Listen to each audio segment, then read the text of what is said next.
We don't know much about what Himmler did in the final days of his life, but we do have information from the interrogation of Otto Ohlendorf by British authorities which shows the last straws that Himmler tried to grasp at to avoid his fate.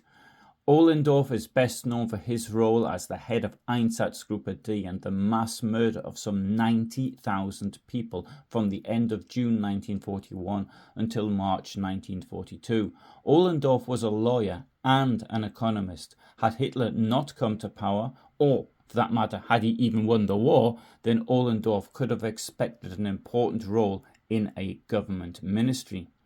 Ohlendorf was captured by the British authorities on the 23rd of May 1945. He testified at the trial of the major war criminals at Nuremberg on the 3rd of January 1946, and I've done a separate video on his testimony which explained in detail how the murder apparatus and security organs of the Third Reich worked, as well as explaining how the killings took place. In 1947, he was the chief defendant in the 9th of the 12 subsequent Nuremberg trials held by the US Army. He was sentenced to death, and in 1951, Ohlendorf was executed by hanging. Following his capture on the 23rd of May 1945, Ohlendorf was extensively interrogated and quite openly talked of what had happened during the Third Reich. Talking to a British intelligence officer on the 7th of July 1945, he filled in some of the details about Himmler, which suggests that the Reichsführer SS may have been thinking of taking over power for himself at the end. In April 1945, as the Nazi world was crashing in around him, Himmler issued what has become known as the Flag Order, according to which any male person found in a house displaying a white flag was to be shot immediately. This allowed members of the Wehrmacht or the SS or police to kill civilians without a court-martial and in arbitrary vigilante justice, and in theory this could mean that it could murder every man in a housing block, even one who was willing to still pick up a weapon and prepared to fight. Nonetheless, even before this time, Himmler had been preparing his survival plans. 3 months earlier, on the 15th of July 1945, Himmler secretly met with former Swiss President Jean-Marie Musy in Bad Wildbad. The agreement reached between Himmler and Musy allowed 1,200 Jewish prisoners from Theresienstadt to be allowed to go to Switzerland. On the 17th of February 1945, Himmler spoke with the Swedish Count Folke Bernadotte, vice president of the Swedish Red Cross. Bernadotte was able to secure the release of several prisoners. Most importantly, he was permitted to reunite the Scandinavian prisoners in the Neuengamme concentration camp near Hamburg and provide for them in what has become known as the White Buses Rescue Operation. Nonetheless, and no doubt for Hitler's attention, Himmler stayed as bloodthirsty as any other Nazi that believed in fighting to the bitter end. On the 14th of April 1945, Himmler ordered that no inmate of a concentration camp should be liberated, and as a result, thousands perished on death marches after this date. Of course, many had already perished on death marches before this date, as they had tried to avoid both the Red Army in the east and the Allied armies in the west. On the 20th of April 1945, Himmler was in Berlin for Hitler's birthday. Speer recalled him asking if he should give the Nazi salute or shake hands when he met Eisenhower. He could not stay too long with Hitler, as the following day he had an appointment with Norbert Masur, a representative of the World Jewish Congress from Sweden. On the same day, Count Bernadotte also spoke with Himmler and secured an extension to the promise to include the release of all female prisoners from Neuengamme concentration camp who were fit for transport. 2 days later, on the night of the 23rd to 24th of April 1945, Himmler met with Bernadotte for the last time. He released all Scandinavian prisoners and, additionally, as many other prisoners as Bernadotte could transport. In return, Bernadotte was to establish contact with Dwight D. Eisenhower, the supreme commander of the Allied forces in Northwest Europe.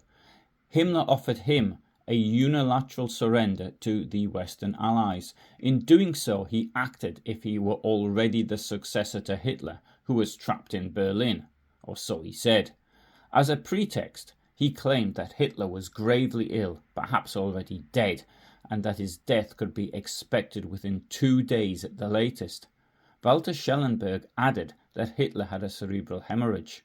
The Allies leaked Himmler's offer of talks to the press. Why? I don't know. I can only guess. Hitler went absolutely berserk and expelled Himmler from the Nazi Party and from all party and state offices. Hitler appointed Karl Hanke, the Gauleiter of Lower Silesia, as Himmler's successor as Reichsführer SS on the 29th of April 1945. This was a role that Hanke would have difficulty taking up, as he was then besieged in Breslau, which was still holding out, but completely surrounded by the Red Army. In early May 1945, Himmler, with around 150 members of his staff, managed to get to Flensburg in northern Germany. Here, Admiral Karl Dönitz had formed a sort of caretaker government on the 2nd of May 1945, at the wishes of Hitler as well, I would have to point out, which existed until 23rd of May 1945, when the British Army marched in and arrested them all. Himmler offered his services to this caretaker government, which was declined by Dönitz. The war in Europe ended with the unconditional surrender of the Wehrmacht on the 8th of May 1945. Himmler left the Flensburg region with some companions, initially in vehicles. Then, once he crossed the Elbe, he had to travel on foot, heading in a southwesterly direction. After Hitler's death, the last functioning Nazi government, headed by Grand Admiral Karl Dönitz, operated from Flensburg-Mürwik near the Danish border. Many senior government officials gathered there in the final days of the war. One of those was SS Gruppenführer Otto Ohlendorf, who was an economic official with the government of Karl Dönitz. Even while Hitler was still alive, discussions held in Berlin in April 1945 between senior SS officials, including Ohlendorf, SS General Felix Steiner and SS General Richard Hildebrand. These discussions aimed at the creation of a new government that could procure a separate peace with the Allies. Himmler, these men hoped, would lead this government, and presumably Hitler would be pushed aside if necessary. Our aim, said Ohlendorf to his interrogators, was not to put up any resistance, but to let the Allies advance as far as the Elbe, having first concluded a tacit agreement that they'd halt there, and thus to cover our rear for the continuation of the struggle against the East. These men, who were sober enough in all other respects, still believed that we had a sporting chance against the East. Neither Steiner nor Hildebrand brought this up after the war. Steiner wrote extensively, although he seems to have been very unhappy with Himmler and suggesting that he might have been involved in propelling the Reichsführer SS into the role of Führer would not have sat very well with his general theories about the war. Hildebrand was sentenced to 25 years at the 8th of the follow-up Nuremberg trials before being extradited to Poland, where he was put on trial again, sentenced to death, and executed in Bydgoszcz in 1951. He didn't mention it either.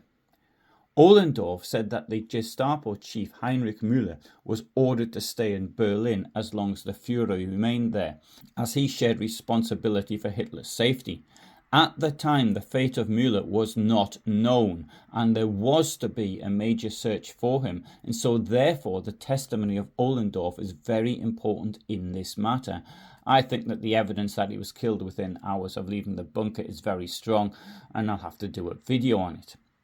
Hitler had been extremely upset about what he saw as Himmler's betrayal and dismissed him from the party, which was to lose any influence on what Himmler might have hoped could have saved him as he clutched at straws to stay alive.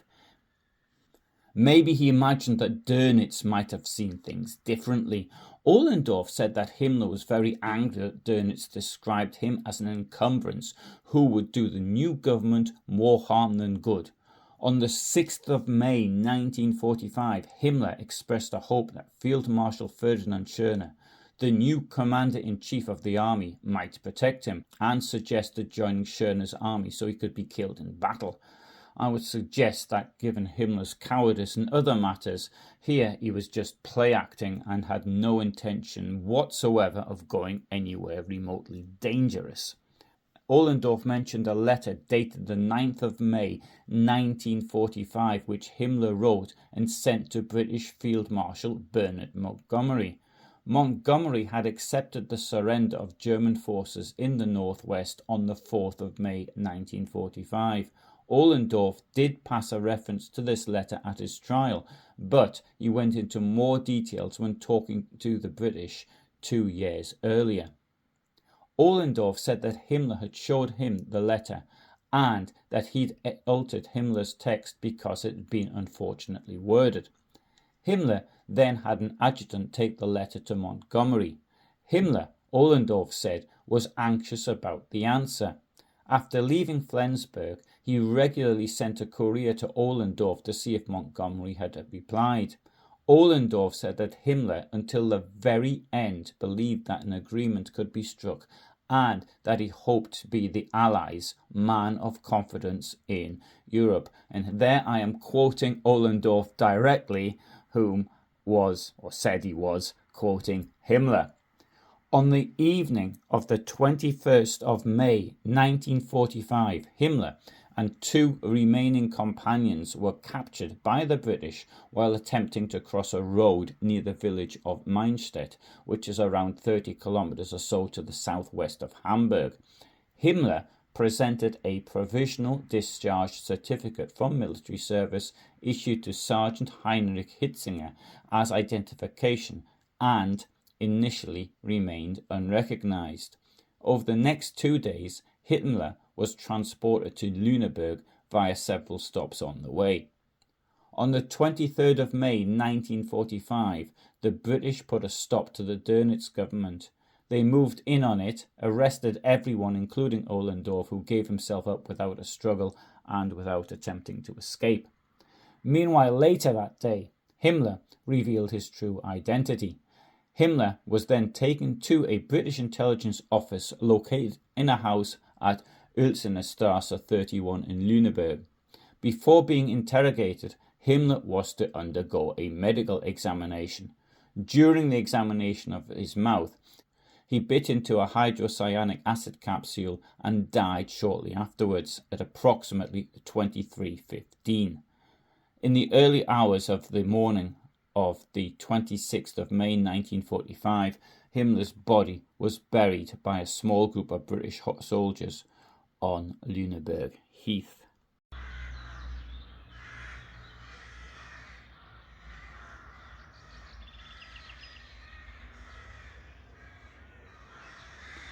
Thank you very much for listening. Hope you found that interesting. Now, I've done a number of videos on Ohlendorf, and in particular I've done videos related to the Einsatzgruppe. Now, the Holocaust is my particular interest in history, and I've spent years investigating it in one way or another in Poland and in Germany above all. I now upload every single day at 2000 hours Central European time, because I live in Poland and in Germany. I upload longer videos, documentary style videos like this one every Friday, a shorter video on a Tuesday, and on other days I upload short videos of up to 3 minutes in length. I also offer membership of this channel. This costs either £5 or €6 or $6 per month. And I have currently well over 800 videos which are for members only. So most of them are comparatively short, but there are 1 or 2 longer ones like this there as well. For the moment, thanks very much for listening, and all the best from me. Bye for now.